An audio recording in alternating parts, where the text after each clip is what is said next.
พิธีประกาศหับฮ้องหน่วยภาคปลอดภัยเข้มแข็งและนักแน่นประจำปี 2024 และหับฮ้องแผนการปี 2025 พร้อมทั้งมอบหับบัตรสมาชิกพรรคสมบูรณ์ให้พนักงานนักรบสมาชิกพรรคอยู่กองบัญชาการทหารแขวงเสกองได้จัดขึ้นในวันที่ 24 กันยายน 2025 นี้โดยการเป็นประธานของสหายพันเอกสมจิตนิรพล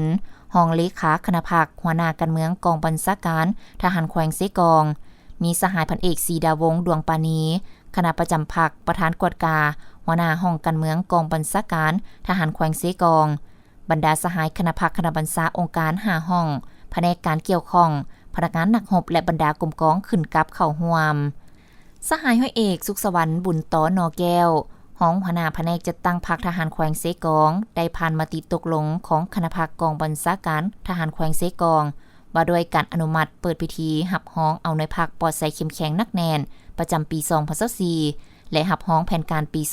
2025 พร้อมทั้งมอบหับบัตรสมาชิกพรรคสมบูรณ์ให้พนักงานสมาชิกพรรคอยู่กองบัญชาการทหารแขวงเสกองโดยอิงตามกฎระเบียบพรรคสมัยที่ 11 หมวดที่ 4 มาตรา24ขอว่าด้วยหน้าที่และสิทธิของเลขาห้องเลขาคณะบริหารงานพรรคแขวงอิงตามคำสั่งของกรมการเมืองศูนย์กลางพรรคว่าด้วยการเพิ่มทวีการก่อสร้างหน่วยพรรคปลอดภัยเข้มแข็งนักแน่นประจำปี 2024 และหับฮ้องแผนการก่อสร้างหน่วยพรรคปลอดภัยเข้มแข็งนักแน่นประจำปี 2025 คณะประจำพรรคแขวงตกลงหับฮ้องเอา30หน่วยพรรคขึ้นกับคณะพรรคฮักฐานและ6หน่วยพรรคฮักฐานขึ้นกับกองบัญชาการทหารแขวงเสกองเป็นหน่วยพรรคปลอดภัยเข้มแข็งและนักแน่นประจำปี 2024 จากนั้นก็ได้มอบหับบัตรสมาชิกพรรคสมบูรณ์พร้อมทั้งจับมือหับฮ้องขอแข่งขันว่าด้วยการสร้างหน่วยพรรคปลอดภัยเข้มแข็งนักแน่นประจำปี 2025 อย่างสมเกียรติโอกาสนี้พิธียังได้ผ่านข้อตกลงของกระทรวงป้องกันประเทศข้อตกลงของกรมใหญ่การเมืองกองทัพและข้อตกลงของกองบัญชาการทหารแขวงเสกองว่าด้วยการแต่งตั้งยกย้ายและซับซ้อนหน้าที่เวกงานของนายทหารกองทัพประชาชนลาวกระทรวงป้องกันประเทศตกลงแต่งตั้งสหายพันโทนางสีบูรณ์ดาลสินเป็นห้องหัวหน้าห้องการและบริหารกองบัญชาการทหารแขวงเสกอง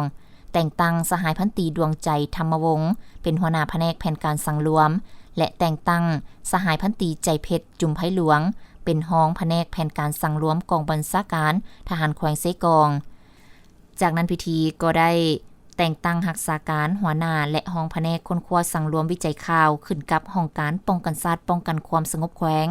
ซึ่งแต่งตั้งสหายพันโทแสงน้อยเลหมคำมวนเป็นหัวหน้าแผนกสหายห้อยเอกวิเดชวิไลษาเป็นห้องแต่งตั้งสหายพันโทบุญทันเพชรสงครามรักษาการหัวหน้าแผนกเสนาธิการกองบัญชาการทหารเมืองละมามยกย้ายสหายพันตรีแสงพรมสมภาดีไปประจำการอยู่กองบัญชาการทหารเมืองทาแตงแต่งตั้งสหายพันตรีสุขสมรพรหมวงศ์เป็นหัวหน้าการเมืองกองห้อย101พร้อมทางประกาศซับซ้อนนายทหารที่เรียนจบมาจากสายบำรุงและก่อสร้างภายในและต่างประเทศจำนวน25สหาย